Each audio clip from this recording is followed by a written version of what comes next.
Let's start with a story. It comes from a registered nurse named Janet, who was working a late-night shift. And it all begins with a sound you never, ever want to hear in a hospital after midnight, a scream. So Janet, she rushes toward the sound, right? And what she finds is just total chaos. An 85-year-old male patient is trying to force his way into bed with another patient, a woman who is absolutely terrified. The whole ward is just in an uproar. Janet tries to step in to reason with the man. His name is Jack Porter. But Jack's confusion, it flips and it turns into aggression. He gets combative and the whole situation escalates until he's actually physically pinning Janet against the wall. And just think about the response this took. It wasn't just Janet trying to handle this. No, it took a total of 5 staff members, 3 nurses, and 2 medics to finally de-escalate everything and get Jack Porter calmed down. Okay, so the immediate danger is over. But the big question is just hanging in the air. This was not just a simple case of an old man being confused. Something was seriously, deeply wrong. So what on earth was happening to Jack Porter? Well, what Jack was going through has a name. It's called delirium. And you have to understand, this is so much more than just confusion.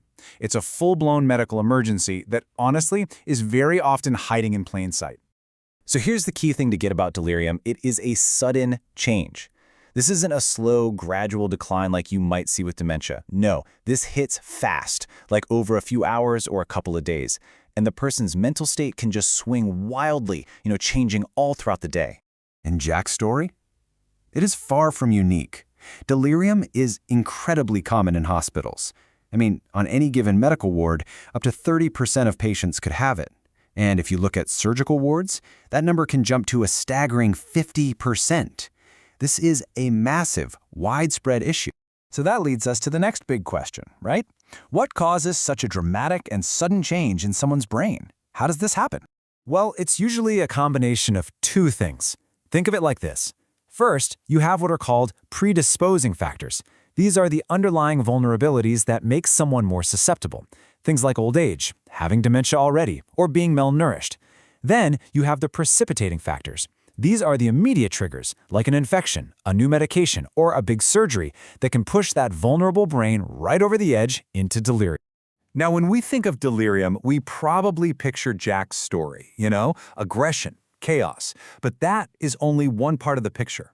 Delirium actually has 3 different forms, and one of them is the complete opposite of what we've seen so far.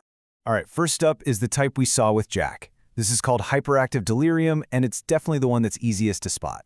Yeah, this is the delirium that gets all the attention. Patients are agitated, they're restless, they might be shouting out or pulling at their IV lines and their clothes. They can even become paranoid and start seeing the hospital staff as a threat, which you can imagine is just terrifying for everyone involved. Let me give you another example. There's the case of Charlie, a 78-year-old heart patient. In the middle of the night, he actually disconnected his own heart monitor and just started walking out of the hospital to catch a bus. In his mind, he genuinely believed he needed to go home, and he just could not understand why this nurse was trying to stop him. But now, let's look at the second type.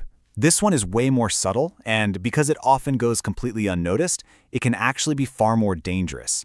This is hypoactive delirium. So hypoactive delirium is the quiet delirium. The patient becomes withdrawn, they seem sleepy, unresponsive. They might just stare off into space, avoid making eye contact, and they won't follow simple instructions. And it's so easy for staff to mistake this for something else, like depression or fatigue, or just thinking, oh, that's just their personality. Look at the case of Margaret, an 83-year-old who'd had a fall. When she was admitted, she was alert, she was talkative, but soon after she just became quiet, withdrawn. She wouldn't talk, wouldn't help the nurses, and seemed like she couldn't understand them. This wasn't her personality. This was a sign her brain was in crisis. And this type gets missed all the time, which can lead to much worse outcomes for the patient. And finally, we have the third type, which, as you can probably guess, is a confusing blend of the first 2. This is mixed delirium, and it's actually the most common type of all. Patients with mixed delirium literally swing between states. They might be quiet and withdrawn during the day, making everyone think they're doing better, but then become agitated and restless at night. This fluctuation, this back and forth, is a classic feature of the condition.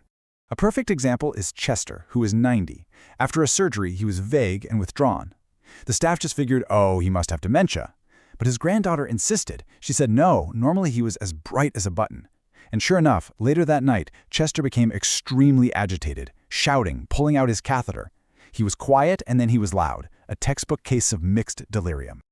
So, okay, we've seen what delirium is, we've seen its different forms, but why is it so incredibly important to recognize it? Because even a single episode can have severe, long-lasting consequences.